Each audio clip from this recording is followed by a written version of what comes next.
Hi friends, good morning. Welcome back to ಕನ್ಸುಲಾಗ್. ಎಲ್ಲರೂ ಹೇಗಿದ್ದೀರಾ? ಚೆನ್ನಾಗಿದ್ದೀರಾ? ನಾನು ಕೂಡ ತುಂಬಾ ಚೆನ್ನಾಗಿದ್ದೀನಿ ಫ್ರೆಂಡ್ಸ್. ಇವತ್ತು ಬೆಳಿಗ್ಗೆನೇ ಎದ್ದು ಮಕ್ಕಳಿಗೆ ಪುಳಿಯೋಗರೆ ಮಾಡಿ ಮತ್ತು ಅವ್ರನ್ನ ಸ್ಕೂಲಿಗೆ ರೆಡಿ ಮಾಡಿ ಕಳಿಸ್ದೆ.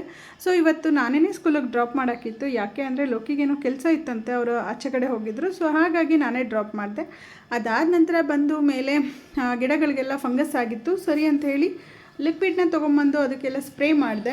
ಸೊ ಅದಾದ ನಂತರ ಇವತ್ತೊಂದು ಬ್ಯೂಟಿ ಟಿಪ್ನ ನಾನು ನಿಮ್ಮ ಜೊತೆ ಶೇರ್ ಮಾಡೋಣ ಅಂತ ಹೇಳಿ ಮಾಡ್ತಾಯಿದ್ದೀನಿ. ಸೊ ಆ ಒಂದು ವಿಡಿಯೋ ಯೂಟ್ಯೂಬ್ ಚಾನಲ್ ಲಾಂಗ್ ವಿಡಿಯೋದಲ್ಲಿ ನಾನು ಅಪ್ಲೋಡ್ ಮಾಡಿದ್ದೀನಿ. ನೀವು ಹೋಗಿ ಒಂದ್ಸಲಿ ಚೆಕ್ ಮಾಡಿ. ಸೊ ನೀವು ಫೇಸಲ್ಲಿ ಎಷ್ಟೇ ಟ್ಯಾನ್ ಇದ್ದರೂ ಫ್ರೆಂಡ್ಸ್ ಅದು ನೀಟಾಗಿ ರಿಮೂವ್ ಆಗುತ್ತೆ. ಸೊ ನೀವು ಒಂದ್ಸಲಿ ಟ್ರೈ ಮಾಡಿ, ಹೇಗೆ ಬಂತು ಏನೋ ಅನ್ನೋದನ್ನು ನನಗೆ ಕಮೆಂಟ್ ಸೆಕ್ಷನಲ್ಲಿ ತಿಳಿಸಿ. ಸೊ ಆಫ್ಟರ್ ಬಿಫೋರ್ ಎರಡೂ ಪಿಕ್ ನಾನು ಹಾಕಿದ್ದೀನಿ. ನೀವು ಒಂದ್ಸಲಿ ಚೆಕ್ ಮಾಡಿ ಯಾವ ರೀತಿ ರಿಸಲ್ಟ್ ಬಂದಿದೆ ಏನು ಅನ್ನೋದು ನಿಮಗೆ ಗೊತ್ತಾಗುತ್ತೆ. ಸೊ ಯಾವುದೇ ಥರದ್ದು ಸೈಡ್ ಎಫೆಕ್ಟ್ ಏನೂ ಆಗೋಲ್ಲ. ಒಂದ್ಸಲಿ ಚೆಕ್ ಮಾಡಿ, ಇಷ್ಟ ಆದರೆ ನೀವು ಟ್ರೈ ಮಾಡಿ, ಹೇಗೆ ಬಂತು ಅಂತ ನಂಗೆ ಕಮೆಂಟಲ್ಲಿ ತಿಳಿಸಿ. ಬಾಯ್.